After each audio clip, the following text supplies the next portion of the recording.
Assalamualaikum warahmatullahi wabarakatuh. Halo soleh-soleha, selamat datang di channel YouTube TB Tira, tempat belajar bersama Bu Tira. Bagaimana kabarnya hari ini?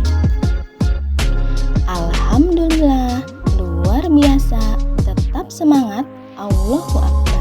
Hari ini kita belajar fikih masih bab ke-1, yaitu Islam agamaku.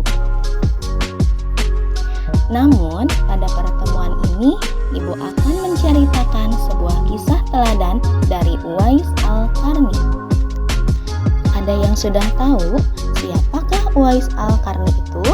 Lalu, mengapa Uwais sangat terkenal di langit? Sebelum Ibu ceritakan, ayo kita awali dengan mengucap kalimat basmalah. Bismillahirrohmanirrohim.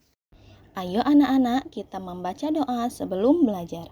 A'udzu billahi minasyaitonir rajim. Bismillahirrahmanirrahim.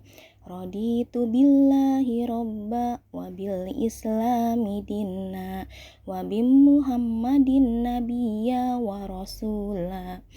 Rabbi zidni ilma warzuqni fahma. Sudah siap mendengarkan ceritanya? Selamat mendengarkan. Kisah teladan Uwais Al-Qarni.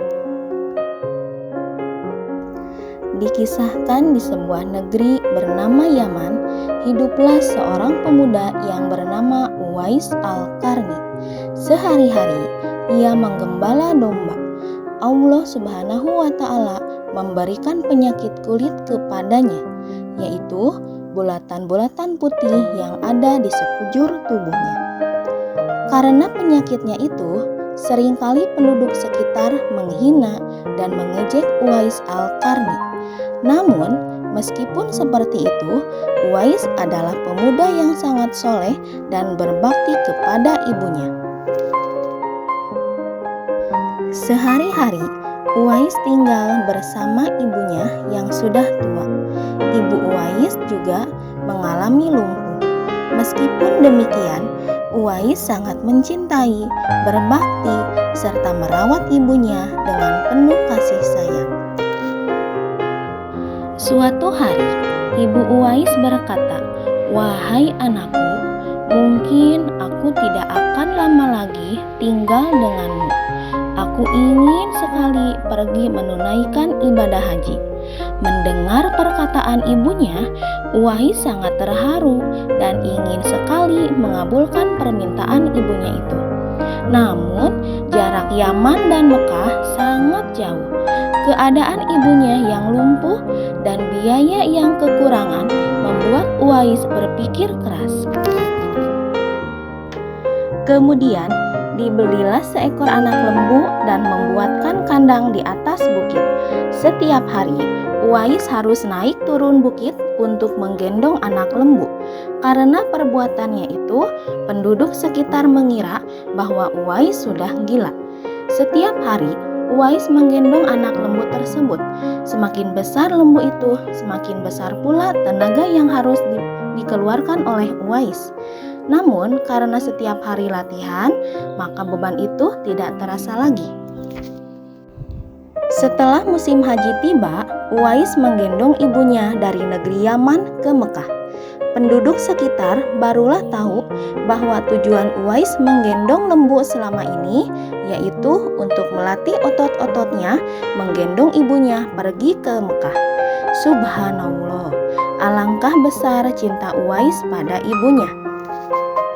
Ia rela menempuh perjalanan yang jauh dan sulit demi memenuhi keinginan ibunya tercinta. Uwais berjalan tegap menggendong ibunya tawaf di sekeliling Ka'bah. Ibunya terharu dan bercucuran air mata telah melihat Baitullah. Di hadapan Ka'bah, ibu dan anak itu berdoa, "Ya Allah, ampuni semua dosa ibu," kata Uwais. "Bagaimana dengan dosamu?" tanya ibunya heran. Uwais menjawab, "Dengan terampuninya dosa ibu, maka ibu akan masuk surga. cukuplah ridho dari ibu yang akan membawaku ke surga. Setelah mereka pulang dari Mekah, penyakit Uwais pun sembuh. Hanya tinggal satu bulatan putih yang membekas di telapak tangan Uwais. Pada suatu hari, Uwais meminta izin kepada ibunya untuk menemui Rasulullah Shallallahu Alaihi Wasallam yang berada di Madinah. Uwais berjanji ia akan segera pulang setelah menemui Rasulullah Shallallahu Alaihi Wasallam.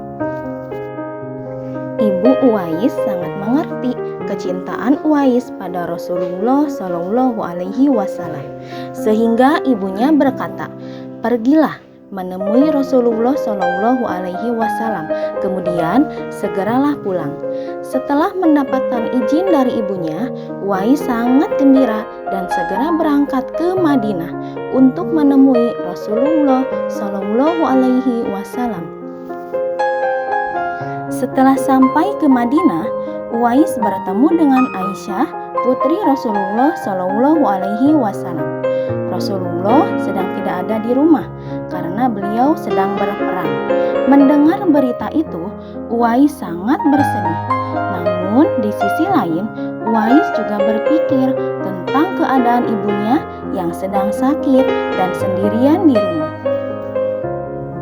Akhirnya, Uwais pun pulang dan menitipkan salam untuk Rasulullah Shallallahu Alaihi Wasallam melalui putrinya Aisyah radhiyallahu anha. Beberapa hari kemudian, Rasulullah Shallallahu Alaihi Wasallam pun pulang. Rasulullah bertanya kepada Aisyah, "Apakah ada orang yang sedang mencariku?" Aisyah radhiyallahu anha menjawab, "Ada ya Rasulullah. Beberapa hari yang lalu ada seorang pemuda dari Yaman datang mencarimu, tetapi dia tidak dapat menunggu sebab ibunya sedang sakit di rumah." Suatu hari, Rasulullah Shallallahu Alaihi Wasallam berpesan pada sahabatnya Umar bin Khattab dan Ali bin Abi Thalib. Rasulullah Shallallahu Alaihi Wasallam berpesan, "Di zaman kamu nanti akan lahir seorang manusia yang doanya sangat makbul. Kamu berdua carilah dia. Dia akan datang dari arah Yaman. Dia dibesarkan di Yaman. Dia akan muncul di zamanmu. Carilah dia, kalau berjumpa dengannya, minta tolong dia untuk berdoa untuk kalian berdua." Akhirnya, Uwais Al-Qarni tidak berjumpa dengan Rasulullah Shallallahu Alaihi Wasallam sampai Rasulullah Shallallahu Alaihi Wasallam wafat. Beberapa tahun kemudian, Uwais meninggal dunia. Ketika meninggal, banyak sekali orang-orang yang datang untuk mengurus jenazah Uwais. Penduduk sangat heran, kenapa banyak orang yang tidak dikenali berebut untuk mengurus jenazah Uwais? Padahal Uwais hanyalah manusia biasa, pengembala kambing yang sangat miskin. Siapakah orang-orang yang tidak dikenal itu? Ternyata mereka adalah para malaikat Allah yang turun ke bumi untuk mengurus jenazah Uwais. Uwais Al-Qarni adalah seorang yang sangat mulia di sisi Allah Subhanahu wa Ta'ala dan penghuni malaikat di langit karena sikap yang baik pada ibunya dan selalu berbakti kepada ibunya. Uwais sangat terkenal di langit walaupun tidak terkenal di bumi. Itulah anak-anak kisah Uwais Al-Qarni, pemuda yang terkenal di langit karena ketaatannya kepada ibunya.